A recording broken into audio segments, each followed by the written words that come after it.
I believe we are live. What's up, guys? Hope everybody is happy, healthy, hungry. Hopefully, you're not hungry. Hungry for knowledge. That's what you're hungry for. And today's knowledge is going to be on the Industrial Revolution, which begins in England back in the 1700s. Right, it's what we're going to talk about this week. Is the Industrial Revolution. Okay.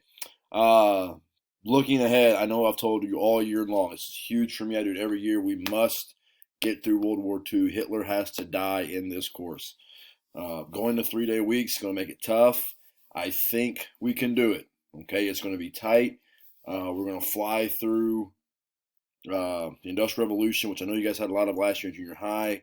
We'll fly through the age of imperialism, which is very important as you get into World War One and the end of World War One, which all has a huge effect on World War Two. And we probably won't get to anything after World War Two. Okay, but I'm going to do my absolute best to make sure we kill Uncle Adolf and be done with the Nazis. Okay, that is me go to get the Nazis. We'll try. Do my best. Things just getting tight with the schedule. It's all crazy. We're doing our best. Okay, you guys are doing a fine job. Those of you who are actually doing your work, some of you are not, and well, see you in August or December or whenever we go back. Okay. This week, let's look at the Industrial Revolution. And what is the Industrial Revolution? For all of time, okay, pretty much from the very beginning of time, as man begins to figure out how to take a needle or some pointed device and run string through it, we've been making textiles, clothes, by hand. Okay. Everything's been made by hand for the vast majority of human history. There's a very short period in Chinese history where they had an early industrial revolution about 500 to 800 years prior to the Industrial Revolution of England, of the West that we know it as today. But China doesn't go anywhere. One of the reasons is China does not have a market for people to buy stuff, which they will have in Europe. They'll have a lot of goods from the New World for the age of exploration, and a new market as the globe expands in terms of our reach of people, which actually helps the globe shrink in terms of its ability to get from point A to point B in a reasonable amount of time, so you can reach more markets, more people can buy stuff. That's why the Industrial Revolution really takes off. There's a few other reasons. We're going to cover those today. Beginning in the mid 1700s, you have a note guide I've sent to you on Classroom. It follows right along with this. Ignore this page here. This is what we do in Classroom. We actually make a block, get it, building blocks. So make a cube there. We'd fold the sides and be all hunky-dory and get out our scissors and our glue sticks and make some cubes. But we're not going to do that today. You guys can write down your notes and we'll move on with it. Okay? Here we go. Why does the Industrial Revolution happen in England? What exactly is the reasoning that happens in England? Okay? Mid 1700s, the English nation, this is what you're looking at right here. London's down in this area. Okay? There would be some importance up here with Manchester, some areas, some coal-rich areas. Okay? We start to mass produce machines to make goods, and I think that is, let me check here real quick, that is overlapping, I think. Yeah, sure.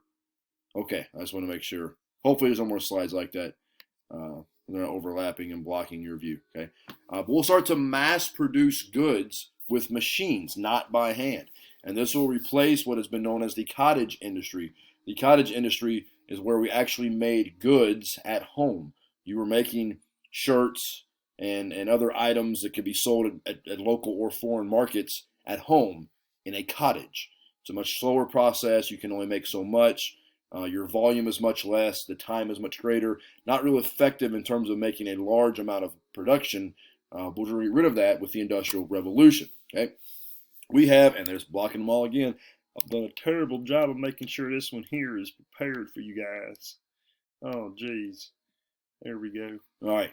Probably on every slide. I apologize. Natural resources. England and the New World, the Americas by this point, are covered in natural resources, namely timber and coal. Another one very important, waterways. Excuse me. Okay. Coal can be used for fuel, which can burn at a greater temperature and for longer periods of time, and can heat machines and use things for steam power eventually. The iron ore is used to build those machines. And then the rivers are used for two reasons. One is for water power, but two is for transportation. As we get into the early American years in American history, the early part of the first half of the 1800s, when America is not even 50 years old.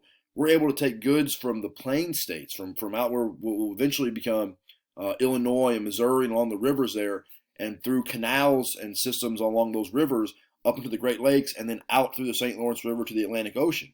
Revolutionizes how we can transport goods from point A to point B, and then we come along with the railroads, locomotives, and crazy transportation revolution. Okay, which we'll get to that later this week with transportation. Okay, but rivers, iron ore, and coal, very important. Those three factors have to be included in order for us to have an industrial revolution. Okay, another one, dadgummit, fiddle farts.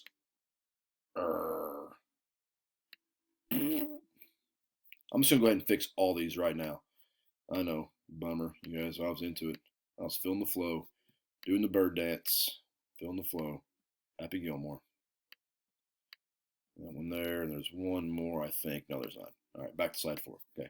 The next part is the agricultural revolution. Now, what the heck does agriculture have to do with an industrial revolution? If I've got more people, I can then have more people working. Okay, and if I have more food, more mothers are healthy, more daddies are healthy, more babies are healthy. Okay, two big things happen. Number one is crop rotation.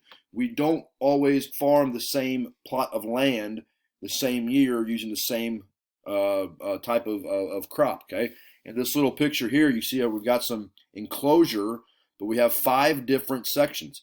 Maybe this is corn, this is wheat, this is, I don't know, soybeans. This is going to be just grassland for our cattle, and then this here is some other crop. Every year we would rotate, okay, so that the soil becomes accessible to different nutrients, which makes the soil actually stronger, thus producing better crop yield, thus being able to support a larger population.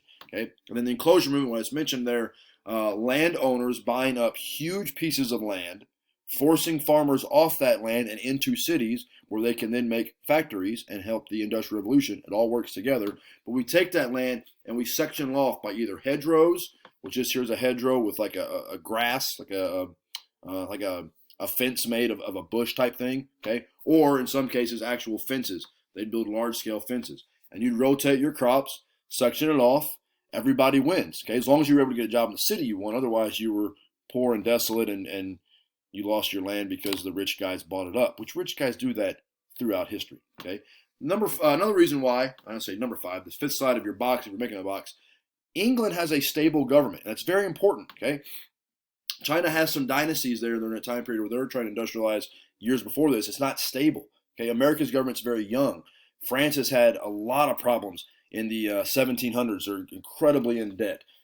England does not have this. England is ripe with a lot of stable or stability within their government structure. Okay, they've got a banking system, charter systems from the age of exploration. They've got goods coming from all over the globe. They've got stock exchanges set up.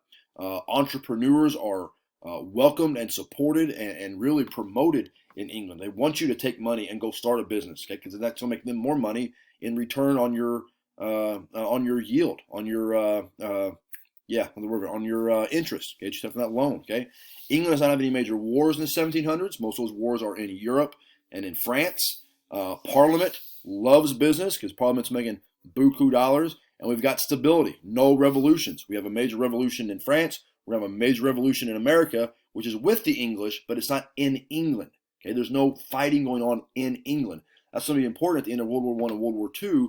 As America becomes a dominant player, there's no wars in America either. That always helps when you can win a war, or even if you lose a war, but your home country is not personally affected with loss of infrastructure, buildings, roads, bridges, that sort of thing. Okay, England is looking nice in the 1700s. Okay, and then we have some major inventions. These are 3 big ones. We'll talk some more inventions later this week, maybe early next week. 3 of the big ones here. The spinning jenny by James Hargrave allows you to quickly spin thread, sometimes up to 8 spools at a time. Mass production of cloth goods. Those goods can be taken to foreign markets and sold at a profit, which makes everybody money. We can make more of them because we move out of the cottage and into a factory type setting. Okay. Another one is James Watt with the steam engine. Steam engines allow us to use steam, heated from coal or from timber or whatever the case may be, to use that steam to power an engine, which is much more powerful than anything the world has ever seen. And then we make steel much cheaper and stronger through the steel process by Henry Bessemer. Those 3 combined will allow us to take the early stage of the revolution and advance and build bigger factories, more powerful factories with greater output at a much greater rate than the world has ever seen. Okay, that was incredibly fast. I feel like Usain Bolt of the Industrial Revolution, who runs really fast, the Jamaican guy, Jamaican man, making me run really fast. That's a terrible Jamaican accent. That was awful. I'm going to stop right there before I embarrass myself anymore. Okay, this is your work for Tuesday. Take those notes. Watch this video. I'll get a list of things up for you on the classroom. Should all be there, and we will rock and roll through the week of April 20th. Only 3 days this week. 3 days. 3 days.